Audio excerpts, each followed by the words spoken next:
कराची में 9 मुहर्रमुल हराम का जुलूस निश्तर पार्क से बरामद होगा। सिक्योरिटी के फुल प्रूफ इंतजाम किए गए हैं। जुलूस से मुतालिक मजीद जानेंगे नुमाइंदा दुनिया न्यूज़ शाहमीर खान से। शाहमीर बताइएगा।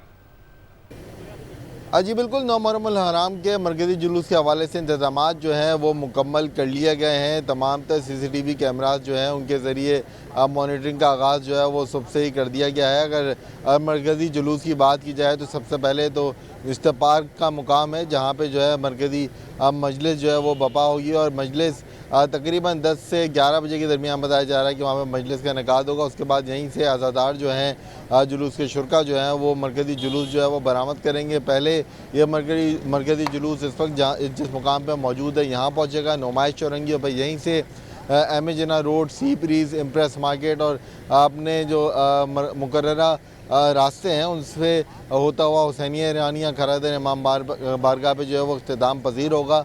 अगर सिक्योरिटी की बात की जाए तो सिक्योरिटी के फुल प्रूफ इंतजाम जो है वो किए गए हैं। 5000 से ज़ायद पुलिस एहलकारों को जो है जुलूस की गुजरगाहों पे तैनात किया जाएगा, जबकि बुलंद इमारतों पे स्नाइपर शूटर्स तैनात किए जाएंगे। रेंजर्स की भारी नफरी जो है वो इस सिक्योरिटी के जो है यहाँ पे फ़राइज़ अंजाम देगी। तो इंतजाम जो है मुकम्मल हैं। अब से कुछ ही देर बाद मरकज़ी मजलिस जो है वो निश्तर पार्क पे बपा होगी। उसके बाद जो है मरकज़ी जुलूस यहीं से बरामद होगा, जहाँ से आज़ादार हाथों में अलम लिए और आज की दिन की याद के हवाले से जो है मरकज़ी जुलूस निकालेंगे, जो कि खारदन में वाक़ हुसैनिया ईरानिया इमाम बारगाह पे जो इख्तिताम पजीर होगा। जी।